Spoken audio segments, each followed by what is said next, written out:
Nous sommes en train de mettre en place ce système permettant à tous les étudiants, à tous les jeunes de ce pays d'avoir et d'acquérir une formation de base de qualité. Mais aussi harmoniser et planifier par rapport à la demande qui est là, par rapport à cette expression de demande que l'État, en mettant en œuvre la croissance de notre économie, permettra la création d'entreprises massives qui permettront à leur tour de donner des opportunités aux jeunes. On peut y croire. Je vais finir cette allocution pour dire à toute la jeunesse, particulièrement à celle de la banlieue, que c'est possible. C'est possible d'y arriver.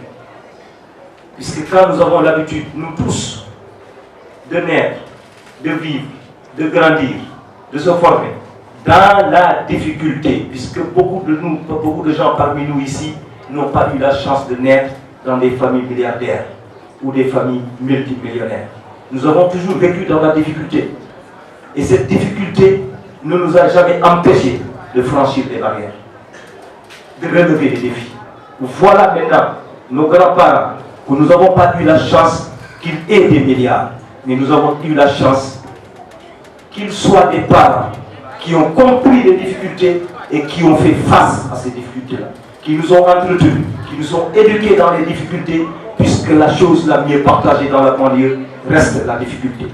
Quand on a une chose la mieux partagée et qu'on vit depuis qu'on est né, est-ce que pour nous ça peut continuer à être une difficulté? Ça devient la chose qui nous est plus aisée dans la vie, la difficulté. Donc nous avons eu la chance d'avoir des parents qui nous ont entretenus dans la difficulté. Donc cette difficulté pour nous est transformée maintenant en opportunité. Nous aurons des difficultés demain si on nous présente des choses très aisées. Là, nous aurons des difficultés, puisque nous n'avons jamais connu ça. Et quand on vous présente quelque chose que vous n'avez jamais connu, ça devient une difficulté. Comme on nous présente chaque jour la chose la mieux partagée chez nous, qui reste la difficulté, ça devient une opportunité pour nous. Donc nous avons la chance d'avoir une avance sur les autres qui ont toujours vécu dans l'opulence. Et cette chance nous a permis aujourd'hui, dans toute l'architecture de l'administration sénégalaise, allez-y vérifier avec moi, sans se tromper, je peux vous dire que cette architecture de l'administration du Sénégal est au plus haut sommet, n'est composée que d'hommes et de femmes de la banlieue. C'est parce qu'en réalité, nos grands-parents avaient compris que la première révolution qu'il fallait aujourd'hui amorcer, c'était la révolution identitaire. Et seulement, c'est leur fils que nous sommes qui devrait aujourd'hui régler cette question, en étant bien éduqués, en étant très bien formés, en étant très bien placés dans ce pays pour dire aux autres qui disaient à nos grands-parents hier que vous êtes dans des zones d'insécurité totale, vous êtes dans des zones invivables, que voilà maintenant nos fils aujourd'hui qui administrent ce pays. Ils ont réussi cette révolution. La deuxième révolution qui devrait suivre, c'est cette révolution que cette génération a trahi. C'est la révolution économique.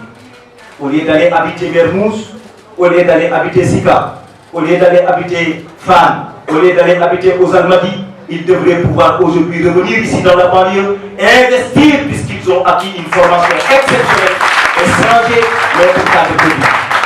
Comme cette génération a trahi cette révolution, cette nouvelle génération que vous êtes, puisque cette génération choisit de remplir sa mission ou de trahir la mission.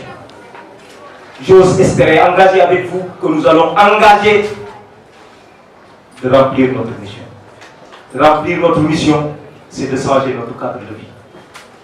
Voilà l'esprit qui doit nous animer, nous tous, et savoir que vous maintenant qui êtes étudiants, qui êtes professionnels, en quête d'emploi, il y a énormément de mécanismes mis en place, mais en réalité, l'emploi est diversifié. Le chemin de l'emploi reste l'entrepreneuriat. Pikine maintenant, et pour toujours, je le dirai pour toujours, doit savoir son rôle, doit comprendre le rôle qu'il doit jouer. Le rôle qu'il doit jouer dans l'émergence dont nous sommes tous appelés. Pikine doit être le moteur de cette émergence.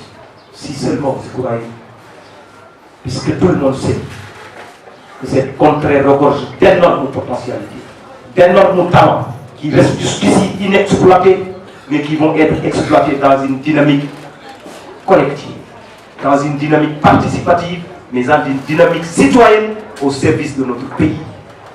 Levez-vous droit, la tête haute, la poitrine bombée, devant pour dire que nous serons dans le train qui va faire l'histoire de notre pays. Et nous y serons. Je vous remercie.